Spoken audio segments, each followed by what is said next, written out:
Hi everyone, it's Math with AUB. Let's get along for the preparation of SAT, GMAT and GRE. Lump sum question number 130 reads as a fruit seller has 120 oranges. Given that he has 20% more apples than oranges and 40% less oranges than pears, find the number of apples and the number of pears the fruit seller has. We have given a fruit seller has 120 oranges. The quantity of oranges is 120. However, it is also mentioned that given that he has 20% more apples than oranges, apples are 20% more than oranges. Apples are 20% more than oranges, means 120 plus 20% of oranges means 120. Hang on, wait for a while, let's clarify the situation. Oranges are 120, it's mentioned. Apples are 20% more than oranges. Apples are 20% more than oranges. Apples are 20% more than oranges. 120 more means plus 20% of oranges. Simplifying, in order to remove percent, divide by 100. Both zeros are no more. 120 plus 2 times 12 is 24. It will become 144. So the number of apples, so the number of apples are 144 in this case. Number of apples are 144 in that case.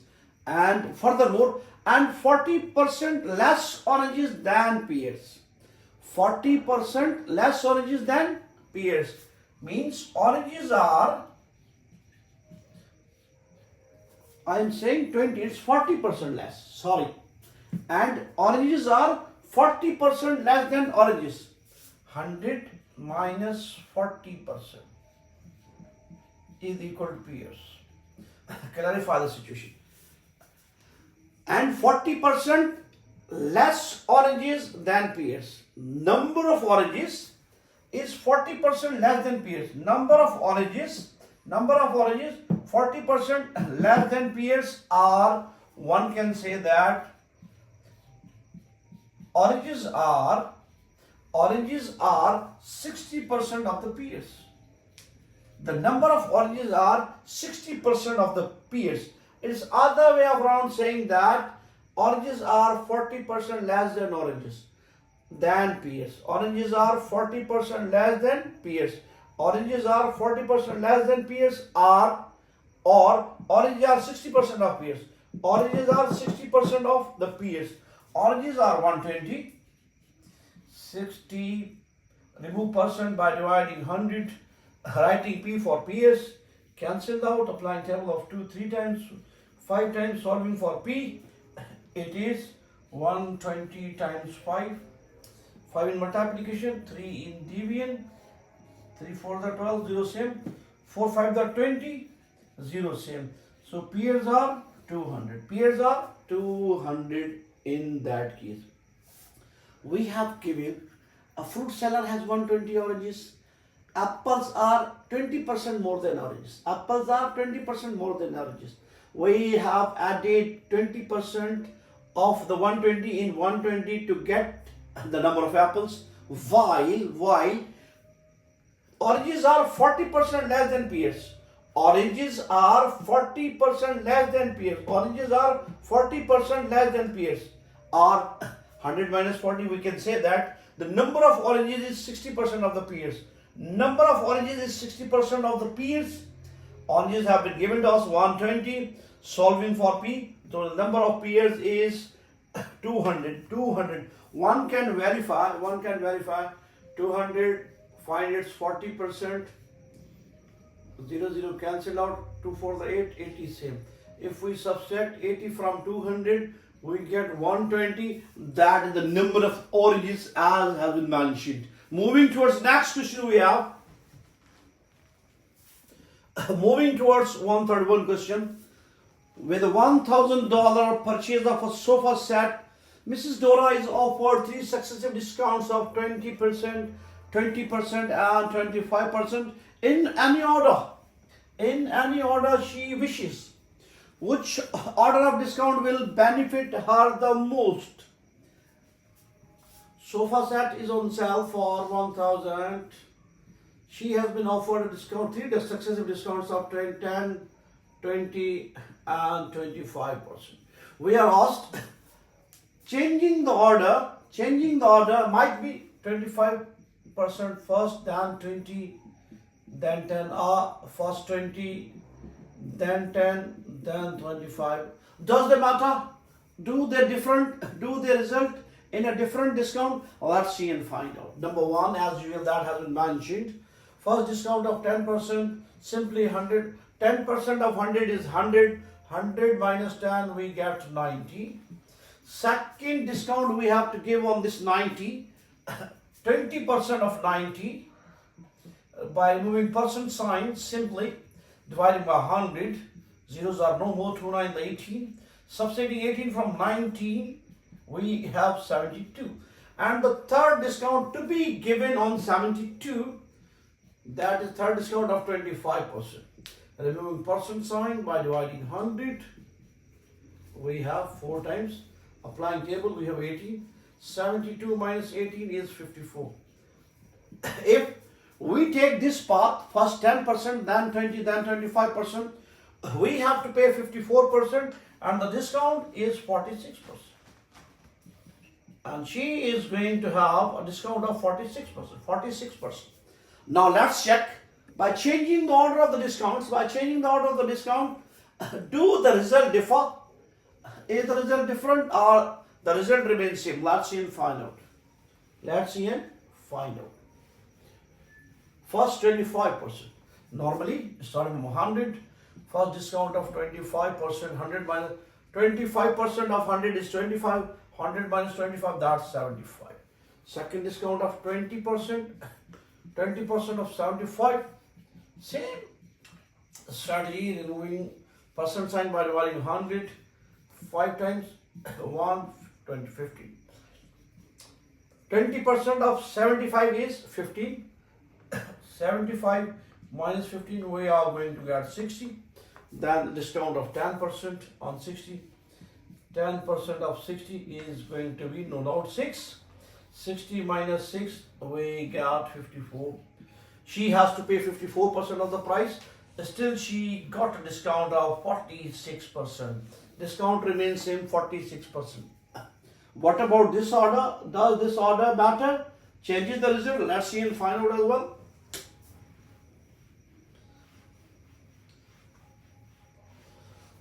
First discount of 20, 100 minus 20. 20% of 100 is 100. Directly subtracting 20 from 100, it's 80. Second discount of 10%. 10% of 80 is no doubt 8. Simplifying.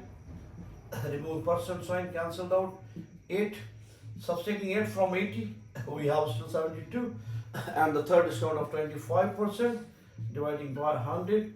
4 times 25 is 100. 4 times 18 is 72. 72 minus 18, again 54 to be paid, and the discount remains same, that is 46%.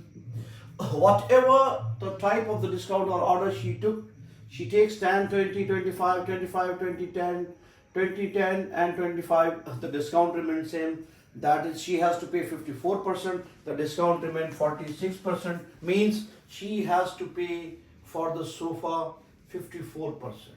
54%. Removing percent sign, we have something like this, 1000. So 54 dividing by 100 to remove percent sign, 2 zeros cancel out. 10 times 54 is 540. In all these situations, she has to pay 540, and she got discount of $460 on all 3 options. Moving towards next question, Doomtown is 200 miles due west of SAT-GRE. And Joshua is due west of Doomtown. Let's draw this statement. At 9 a.m., Mr. Archer leaves SAT-GRE for Joshua. At 1 p.m., Mr. Sasson also leaves Doomtown for Joshua. If Mr. Sasson travels at an average speed of 20 miles per hour faster than Mr. Archer, and they each reach Joshua at 4 p.m., how fast is each traveling? Let me draw a compass. North, that's south. We have got V feeling. That's the compass, that's the way to draw a compass. North stands for north. Beneath north is south. Then we must have we feeling, collective feeling. Collective feeling of togetherness. We. W-E. Now, Doomtown is west of Sagebrush. Look at this. Doomtown is due west of Sagebrush. That Sagebrush, in its west lies Doomtown, and it is 200 miles away. It's mentioned to us. Then Joshua is situated on the west of the Doomtown. That's Doomtown, and its west is this. Joshua lies here. Joshua lies here. We have settled. We have plotted the cities.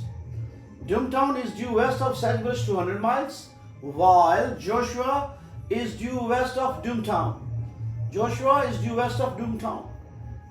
That is, no distance is given, let the distance be d.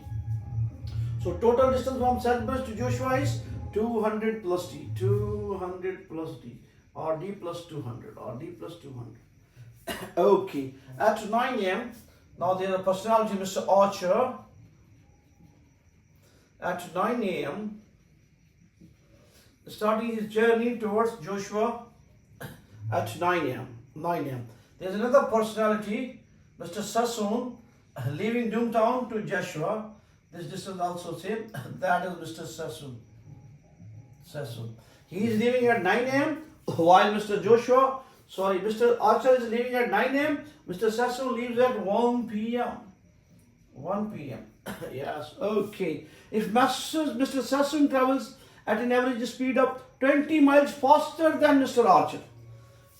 Mr. Sassoon is 20 miles per hour faster than Archer. Suppose the speed of Mr. Archer is x. So the speed of Sassoon is going to be 20 miles per hour more. Mr. Sassoon travels 20 miles per hour faster than Mr. Archer. Suppose Mr. Archer is traveling with the speed of x, then no doubt Mr. Sassoon will travel 20 miles per hour faster than Archer. It will become x plus 20, x plus 20. And they both, Mr. Archer and they reach Joshua at 4 p.m. Both are converging to Joshua at 4 p.m. 4 p.m. Look, arrival time at Joshua is same for both, 4 p.m. But they have started their journey at different times, from 1 to 4 p.m. He is taking 3 hours only. Mr. Sassoon took 3 hours, while Mr. Archer from 9 a.m. to 4 p.m. 7 hours. 7 hours. Mr. Archer took 7 hours, while Mr. Sassoon leaves at 1 p.m. from Doomtown to Joshua and took 3 hours to converge over there. Now, equation for Mr. Archer is to be, calculation for Mr. Archer, distance is equal to speed multiplied by time. That's a tiny fact we know. Distance is to be 200 plus d for Mr. Archer. Look, that is mentioned 200, and we have supposed this is d. 200 plus d is the distance for Mr. Archer, having speed of x and time 7 hours. 200 plus d is equal to 7x. Equation number 1. Equation number 1. While calculation for Mr. Sassoon is, for Mr. Sassoon, distance is d, speed is 20 miles per hour faster than Mr. Archer. Mr. Archer is traveling at x miles per hour. He will be x plus 20, and time he took is 3 hours. X plus 20. Multiply 3 throughout, it will become 3x plus 60. 3x plus 60. Just plug in the value of d here. We get x. That's the speed of Mr. Archer. Add 20 into it. It should be the speed. It must be the speed of Mr. Sassoon. What is d? d is equal to 3x plus 60. 200. 3x plus 60 is equal to 7x. Solve for x. Shift 3x here. 200 plus 60, it will become 260. 7x minus 3x, it is 4x. 7x minus 3x, it is 4x. So we have 4x is equal to 260. Dividing by 4, 260 divided by 4, we are going to get 65. So the speed of Mr. Archer is 65 miles per hour. Let me calculate 130 divided by 2. Okay. And 65 plus 20, 85 miles per hour. So the speed of Mr. Sassoon is 85 miles per hour, while the speed of Mr. Archer is 65 miles per hour. See you in the next one.